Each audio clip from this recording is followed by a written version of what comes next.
i cada 15 dies, amb les notícies més destacades al campus del Riu Sec. En aquest primer programa coneixerem els nostres redactors a través d'informacions sobre ciència i canvi climàtic, esport i Big Data, el Dia de la Xiqueta i la Dona en la Ciència i el Dia de la Ràdio, les jornades de portes obertes i medi ambient i ecologia.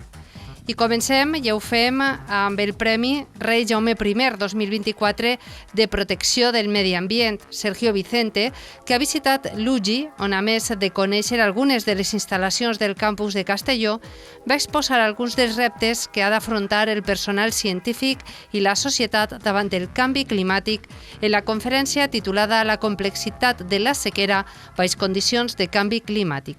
Amplia la informació Maria García. En la seva intervenció va destacar la necessitat de passar d'una gestió reactiva de desastres, com ara les sequeres, a una estratègia proactiva que millori l'adaptació a l'entorn.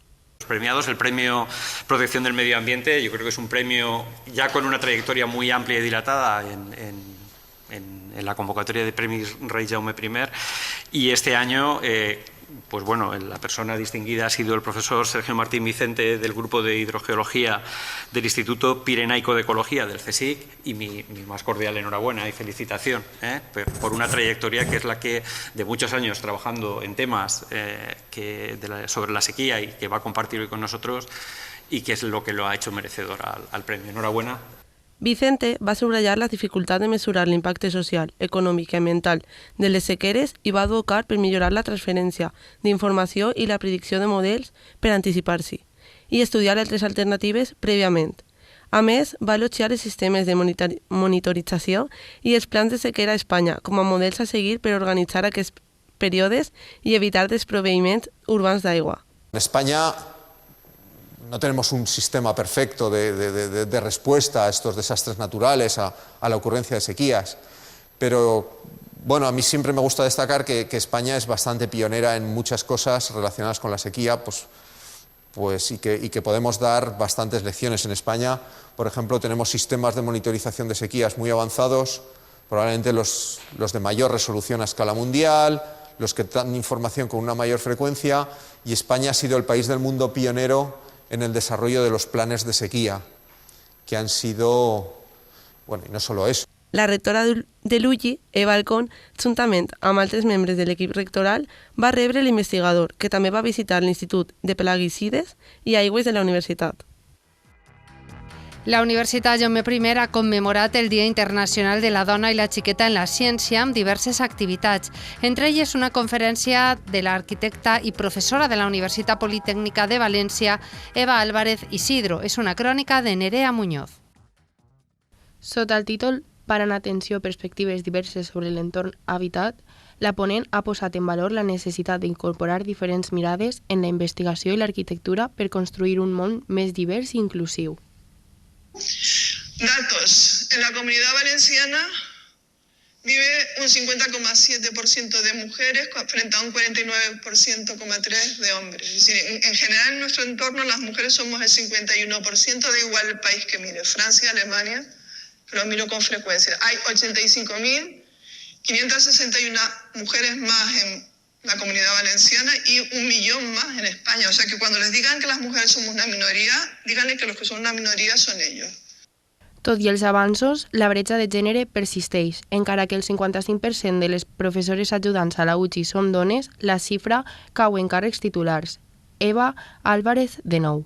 Una frase que sale también en el libro de Vincent Desprez, en la que está repitiendo las palabras de un antropólogo brasileño, en el que dice que la tarea de la antropología no es explicar el mundo del otro, sino multiplicar el nuestro. La tarea de incorporar a las mujeres en la ciencia no es darle los derechos que les corresponden, sino construir en todos un mundo más diverso, más complejo y, en principio, mejor colectivamente. D'altra banda, més d'una vintena d'investigadores de diversos àmbits participen durant aquest mes en xerrades i activitats pràctiques a centres de primària i secundària de la província de Castelló, València i Ontinyent. A més, la Unitat de Divulgació Científica i Ciència Ciutadana ha preparat amb la col·laboració de 6 investigadores els vídeos curts Científiques UCI en primera persona. I l'Escola Superior de Tecnologia i Ciències Experimentals ha reunit les seues investigadores per fer-se una foto a la corriola que hi ha davant del centre. Per últim, la recent creada Aula de Criminologia Blava ha organitzat com a primera activitat un programa d'emparellament de científiques vinculades a la investigació en vida submarina amb centres de secundària i un de primària d'Eivissa. La ciència de dades i les mètriques avançades estan revolucionant l'esport en totes les seues disciplines. Aquesta ha estat una de les conclusions de la primera de les activitats organitzades per l'Escola de Formació Esportiva de l'UGI en el tercer cicle de conferències de l'ESFE. És una informació de Noelia Molina.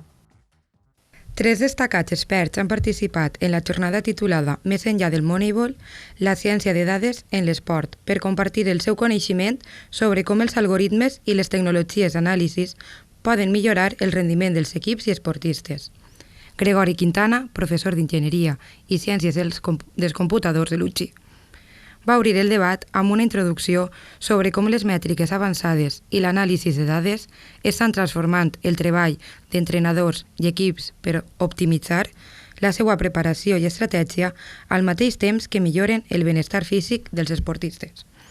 En el cas del Villarreal Club de Futbol, la ciència de dades s'usa per millorar aspectes clau del rendiment, des dels entrenaments fins a l'estratègia de joc, com va explicar José Luis García, responsable de l'àrea de dades y rendiment del Villarreal CF, l'escoltem.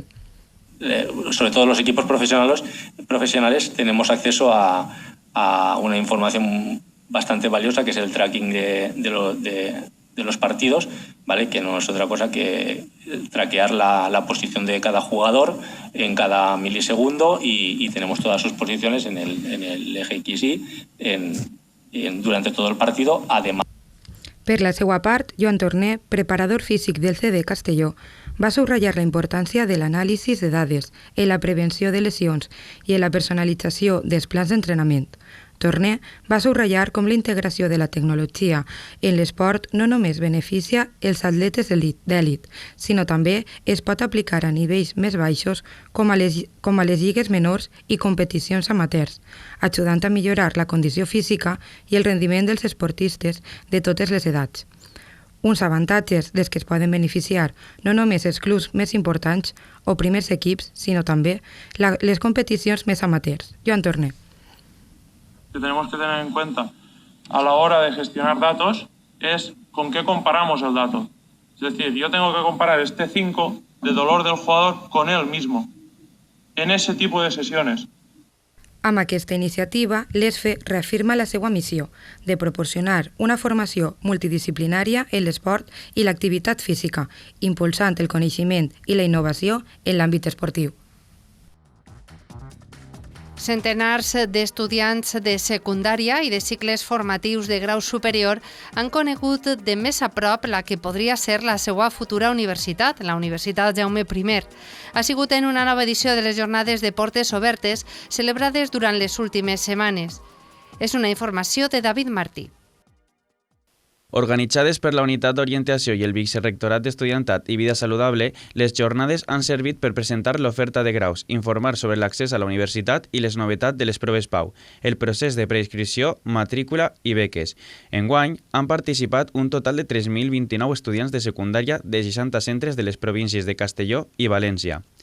Molts d'ells encara no tenen clara per quina titulació decantar-se, encara que les xerrades sobre els graus amb més assistència han sigut sobretot les de Salut i Humanitats.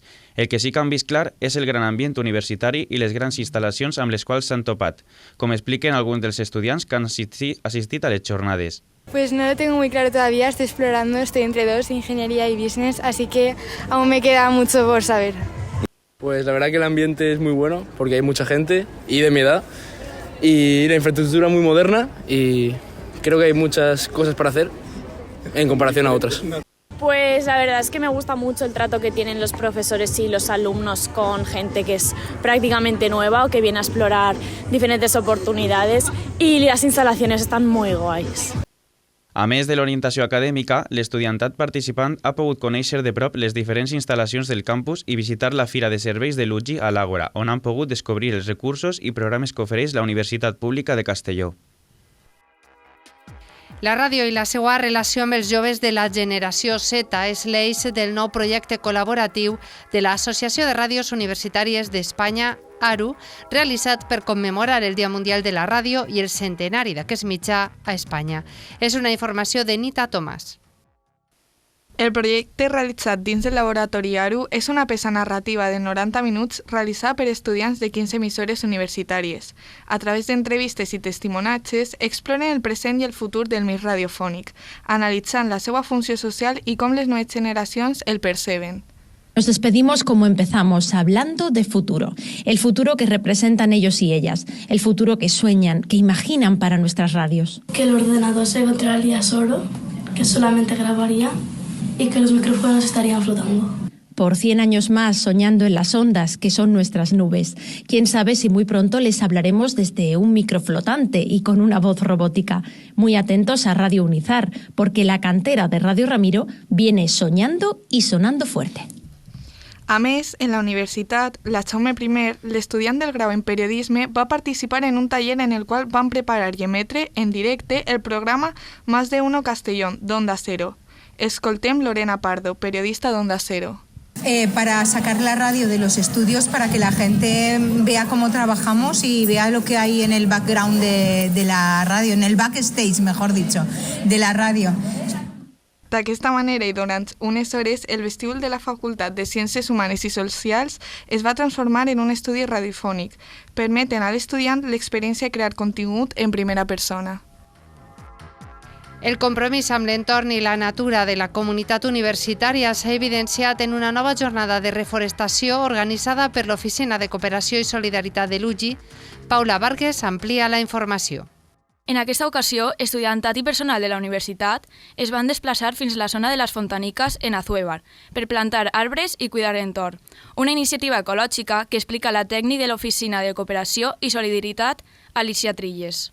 Estas jornadas las venimos haciendo ya desde hace muchos años y van incluidas, forman parte del voluntariado de formación, se acompaña con una salida a reforestar, que es la que se realizó este sábado.